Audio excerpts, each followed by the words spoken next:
dudes, Hardcore Kid here, and it's that time once again, my friends. Yes, time to delve into the more adult side of the world of animation. That's right, we're taking a look at yet another raunchy and over-the-top flick by the legendary animator Ralph Bakshi. Throughout his career, Bakshi's movies have been known for two things: their heavy use of rotoscoping and their rather mature content. Just about all his movies were filmed with relatively small budgets, so rather than draw out his own action scenes and waste more money, Bakshi would use either stock footage as backgrounds or dressed up actors in costumes while animators traced them into the film. As for his mature content, oh yes, Bakshi is known for creating the first ever X-rated animated film, Fritz the Cat, a story about a college cat who goes on a wild trip around New York and tries to rebel against society. The movie is not very good. Instead of giving us likable characters and a decent plot, we're treated to endless amounts of nonsensical imagery and sex scenes that are about as sexy as watching Fat Albert dance around on a stage. You hear that, English patient? Sex in a bathtub? Ho-ho! That does not work! After a hiatus from movie making in the 80s, Bakshi would return to work on a new project called Cool World, released on July 10th, 1992. The movie went through production hell to get made. Originally, Bakshi wanted the movie to be a psychedelic horror film about a cartoonist whose daughter is a half-human, half-cartoon monster. Unfortunately, the screenplay didn't go through, and so the movie was transformed instead into what I like to call the reverse Who Framed Roger Rabbit. Whereas the latter was cartoon characters in the human world, this has human characters in the cartoon world. And the results are less than stellar. With a budget of $30 million, the most expensive out of all of Bakshi's films, this movie only grossed $14 million at the box office. That's right, less than half of its budget. To make matters worse, it was universally panned by critics, only getting a 3% rating on Rotten Tomatoes, with only one fresh review. Wow, so it must be really bad. Ugh, I might have to do another crossover review on this. Hey, Evil Broseph! I'm doing a review of Cool World. Want to join? Go fuck yourself. I'm reading a book right now, okay? Shit. Well, let's be fair. I mean, this movie really can't be as bad as the critics say, right? Are there any redeeming qualities to it at all? Is it cool at all? Well, let's find out. This is Ralph Bakshi's Cool World. Roll the footage! Our story begins in Las Vegas in the real world. It's 1945, and U.S. soldiers are arriving home after their WW2 victory, including Frank Harris, played by Brad Pitt, who, despite having to deal with death and destruction, still maintains a very suave attitude. Watch this, Mom, no hands. I wouldn't do that. Yeah, he's such a cool guy that he gets to ride around on a motorcycle with his mommy. Unfortunately, this drunken Bonnie and Clyde cut them off and crash right into them. Frank survives the crash, but his mom does not. You know, despite being hit by a car and thrown off the bike, she still looks to be in pretty good shape. Maybe she had a heart attack mid-crash? But as paramedics arrive to take Frank and his mother away, Frank is suddenly sucked through a portal into this crazy animated world, where he's greeted by ugly-looking cartoon characters, also known as Doodles. Apparently, this portal was created by the scientist named Doc Whiskers, who wanted to bring Doodles into the real world, also known as the Noid world, only to bring Frank to the cartoon world, or Cool World, instead. This man's not dangerous to anyone. As for us, son, we may not be real to you as yet, but we will be. You've come to a whole new world. So we skip to the year 1992, where we're introduced to Jack Deebs, played by Diamanda Hagen's favorite actor, Gabriel Byrne. Having been jailed for murdering a man who cheated on his wife, he spends his time in jail drawing doodles, including his most cherished doodle, a femme fatale named Hollywood. But just as he finishes drawing her, she suddenly comes to life and sucks him into Cool World. How? I really don't know. There wasn't a dimension spike or anything. He just falls right into this place and plummets right into this dance club. So we're only about 10 minutes in, and now we already have our two lead characters who've had very little development sucked into a world of chaos and discord. Yeah, way to keep on the brakes, movie. As for the animation, well, it's a mess. When we see animated characters in front of animated backgrounds, it looks fine. But when you see the live-action actors, Byrne and Pitt, on the screen, you can tell that certain parts of the set are clearly live-action. Take, for example, when Byrne is in the club watching Holly dance. You can tell that the floor they're standing on is live action, it just has a different paint job. And these other parts, like these weird statues, are drawn with this weird 3D effect. Or how about this next scene when Frank enters Holly's house? You can clearly tell that most of the furniture are just regular wooden set pieces. Granted, movies like Space Jam had this similar problem, but it didn't look as blatant as this. It's an obvious transition away from all the rotoscoping that Bakshi had mastered in his earlier works, but here, it just doesn't seem to transition well. Anyway, Frank, who has been living his entire life in Cool World, and thus hasn't aged in 47 years, meets up with Holly, voiced by Kim Basinger. She's a dancer at a nightclub who's always dreamed to one day go into the Noid world. Other than that, her character really doesn't have any more of a personality other than trying to look sexy as possible. Guess what? I've seen your little museum in Vegas. And don't start in with your Vegas Vinny rap. I've heard it, it bores me. Vegas Vinny made the spike, crossed over and became the owner of the Union Plaza Hotel. Vegas Vinny is a fairy tale, Wood. Doodle moms tell it to doodle kids to help them go to sleep. You got over here. So why couldn't he make it over there? Or for that matter, why couldn't I? There'll be no crossovers while I'm around. I've been checking up on what these Noid dames have got going in the real world, and I want it! Don't you see? They're real. When they touch something, they feel it. And when they taste something, they really taste it. And when they do it with a man, oh, they really do it. You know, it's very hard to take a scene seriously when you have all these bungholes running along the screen. Seriously, why the hell are they there? Oh, and apparently they can teleport as well. How amazing.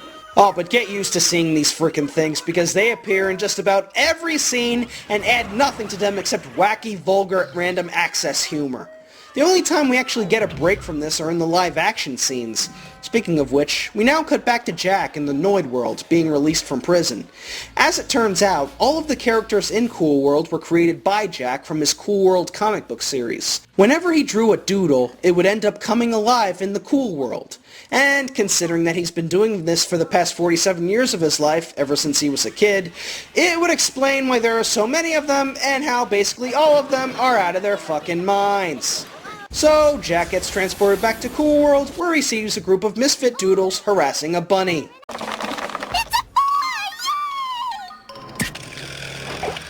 Oops, Snake Eyes, you lose. I never liked those gambling street rats. They always come up with ways of fucking you out of your money.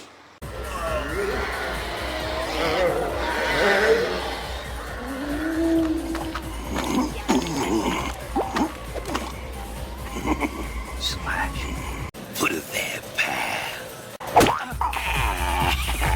Shut up!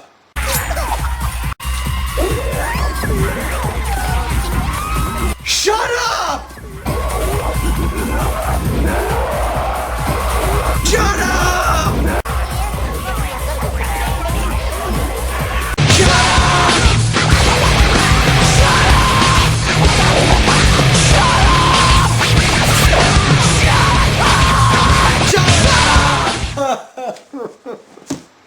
Thankfully, Holly is there to finally break up this gangbang.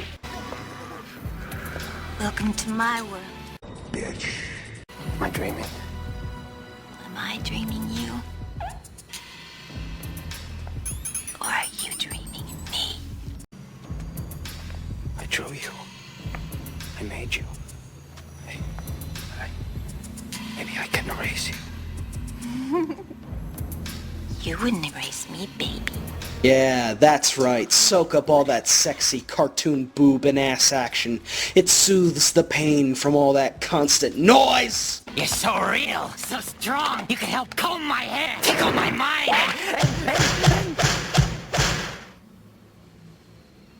Yes, I have failed. Thank you. So, that bunny rabbit from before reports the gang to the police, who chase after the gang and... Oh no, don't tell me these bastards are going to be supporting characters. Why? I would have been much better off with the bunny rabbit than these guys.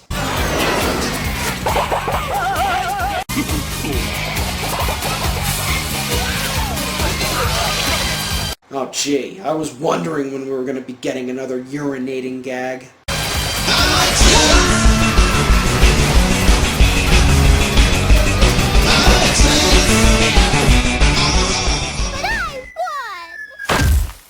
So we cut back to Frank meeting up with his girlfriend Lonette, played by voice acting veteran Candy Milo.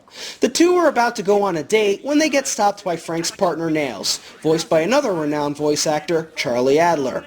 Out of all the other doodles, these two we can at least identify, mainly because they're not chewing up the scenery the entire time.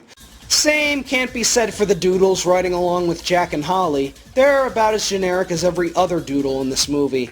Unless you want to count Sparks, the gangster who appears from time to time, but he doesn't really do anything other than act like a complete douchebag. Now you can buy me more fries, dickhead.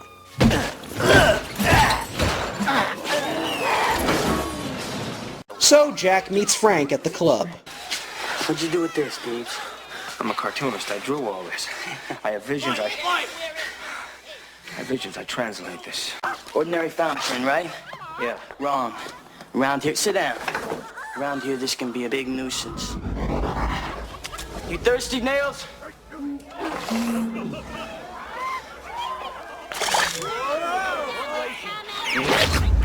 And around here, everything goes. Everything except one thing. Yeah, what? What's that? Noids do not have sex with doodles. Right? Noids do not have sex with doodles. Did you hear that, folks? For those of you who have ever had any sexual fantasies about cartoon characters, hate to break the news to you, because those ponies are just doodles. Same can be said for Frank and Lonette. No matter how much she tries to seduce him, he just won't go all the way with her because he's afraid he might start the apocalypse or something. Did you ever do it in the real world? Do you ever think about going back there so you can? No. No way. Maybe you and me, I can't have that in the real world. I can't live without you. You actually do feel kind of sorry for Lonette. She looks depressed, rejected, and kind of hopeless. But on the whole, Lonette's character is just a calmer, quieter, and more down-to-earth version of Holly. In other words, she's not bad, she's just boring. So it's back to Holly's for a party where we see her dancing. Again. For the 4th time this movie. Look, baby cakes, we understand that you're good looking, but if you ever want to live in the Noid world, you gotta learn that there's a lot more to it than just boobs and butts. Hello, Harris. Welcome to the party. And what a swell party it is. Thanks. I'll get back to you on that. At the party, Frank warns Holly not to try any whoopee with Jack, but Holly doesn't take it well. You want to know what it is about you that really kicks my ass, Harris? How about my foot? Well, you prance around here waving that gun around like you're some big deal. And all this time you could cross over to the real world. But you haven't got the guts. You don't have what it takes to be real. That makes you a wimp in my book. Tough words from a sex-crazed whore who's so desperate for Noid dick. Sorry if I sound like a jackass, but let's face it. Ever since Holly first appeared in this thing, she's worn clothes skimpier than Starfire's, and whenever she sees Jack or Frank around, she gets hornier than a toad in August. And that speech she gave at the beginning about how she wants to touch, to taste, to make love? Dear Lord, woman! If you were a car, you'd be a 4-door Ford whore. Everybody would want to take you for a ride. Be content with the cards you've been dealt. But with all nonsense aside, all it comes down to is that as long as Jack and Holly don't have sex, all hell won't break loose. Man is in the bedroom. And I can see the flames rising already. Yes, that's right, folks. The devil himself, Gabriel Byrne, is doing the dirty deed with one of his own creations.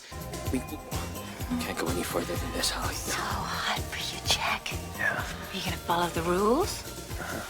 Well, shit, folks. What we're seeing here may in fact be the very first sex scene between a cartoon character and a real-life actor. And no, we don't see anything. A sex scene in a Ralph Bakshi movie that doesn't have nudity? What sorcery is this? Well, at least it saves me from having to look at Gabriel Byrne's old shriveled up man junk. Of course, this scene has to be interrupted by these assholes again. Seriously, why the hell are they still in this movie?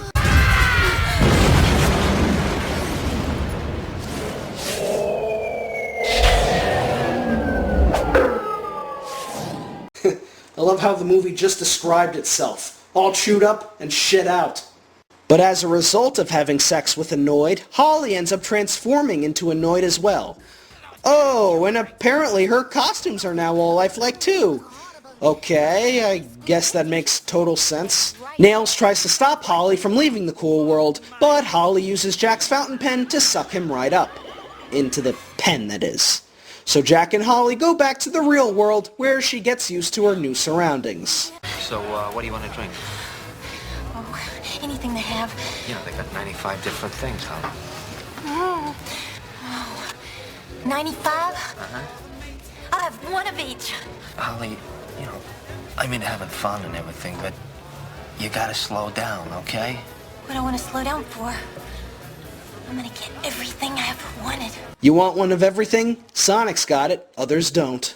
But Holly wants to make a name of herself in the real world, so she jumps on stage where she sings a duet with Frank Sinatra Jr. And yes, that is really him. We sit and we chat. What are we thinking of? Let's not make with the better, baby. Let's make love. While this is happening, Jack gets thrown out of the club for no apparent reason, and when he tries to go back in, he suddenly starts flickering. Then, when he tries to get in his car, both he and the car suddenly turn cartoonish. The same thing happens to Holly, who for some reason turns into a clown wearing a bra. Okay, why is she turning into that instead of her normal cartoon self? I don't know. Back in Cool World, Frank prepares to cross back into the Noid world. Lynette fears that once Frank goes there, he'll stay there for good, but Frank promises that he will come back. He then uses his sheer will, triggered by the memories of his mother's death, to transport him back into the real world, where he ends up in Jack's house. Somehow. As it turns out, Frank and Holly keep flickering because Holly's presence in the real world is disrupting a balance between both Cool World and the Noid world. Holly, having heard rumors of another spike of power used by a doodle named Vegas Vinny, goes out into Las Vegas to try and find it. Vegas Vinny is a story based on a real guy, this doc I met when I first went across 50 years ago. He and I, we mapped out the tunnel, the passageway between both worlds. We saw how easily one could disrupt that balance and destroy both universes. Sure enough, when Holly gets to the hotel, she runs into a midget wandering the streets who turns out to be Doc Whiskers. You're Doodle. In Cool World, they knew me as Whiskers, Dr. Vincent Whiskers. Didn't you touch the spike? Sure, I touched it, but I couldn't hold it. No one can! So even though he's still a doodle, his presence in the Noid world isn't affecting him in any way? I guess the spike of power has some kind of alternate effect? You need to explain this kind of stuff, movie. Right now, your plot has more holes in it than a guy having just been executed. Frank chases Holly into the hotel and finds her in one of the rooms. Hello, Holly. Guess what? You're through. You know, sweetheart, you look good in the flesh. It's almost a shame I gotta take you back. You are going back, you know.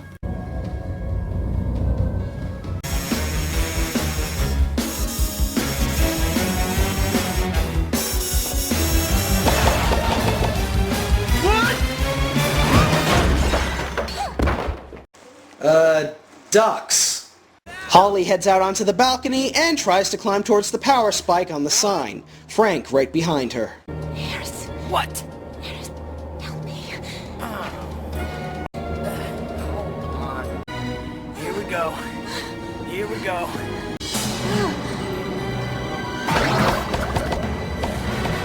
It's a trap!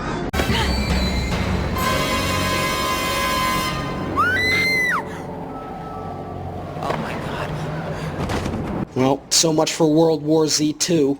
But Jack manages to control his doodle powers and uses his cartoon arms to lift his way up to the hotel, where Holly is getting shocked by all the various fuses. She makes it to the top of the sign and pulls out the spike, releasing this bizarre array of terrifying demons into the real world, and turning all of its inhabitants into doodles, which also causes Jack to transform into Super Jack!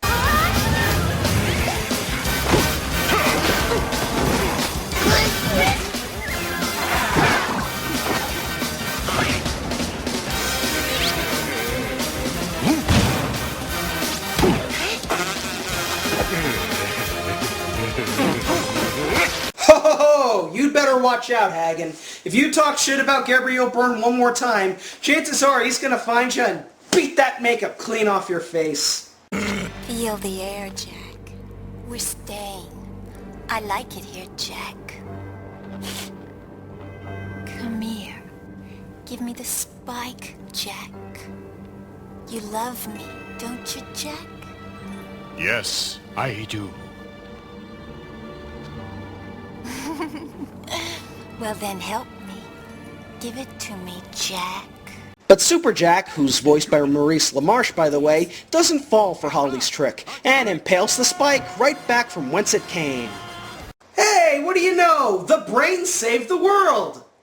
Narf! So Holly, Jack, and the rest of the Doodles are sent back into Cool World. Nails is freed from the pen, and everybody turns back to normal. But oh no! Brad Pitt is dead! Or is he?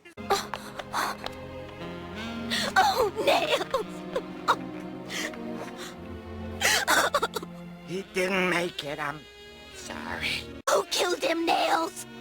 He was pushed off a building! Who pushed him? Hollywood! Hollywood! That bitch! Was she a doodle when she aced him? Yeah, so what? So what? Oh, so what? Well, what happens to noids who traffic in the Cool World, Nails? When they get killed by a doodle, they become a doodle themselves. Wait. Let me get this straight. If a human has sex with a doodle, the doodle turns human, but when a doodle murders a human, the human turns into a doodle? You know, you're really pulling all this crap right out of your ass, aren't you, movie? And so the movie ends with Lonette and a reanimated Frank Harris finally getting ready for the sexy time, while Holly and Super Jack are now living in their own comic book world. What a beautiful landscape.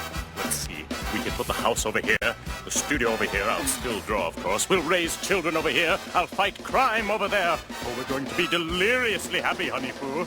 Pencil dick. And that was Cool World. It wasn't cool. And I spit in the face of movies that don't want to be cool. This movie suffers from the same problems that plagued Fritz the Cat. It's all style and no substance. The animation isn't good, the story is riddled with plot holes, there's an extreme amount of lull destruction, and to top it all off, none of the characters are really all that interesting.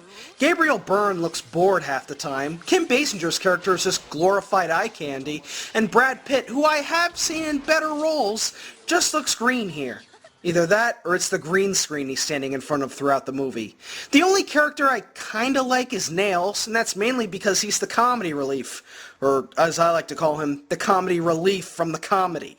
But even he isn't enough to save this train wreck of a movie. Well, what can you say? Bakshi wanted to make a reverse Roger Rabbit, and it didn't work.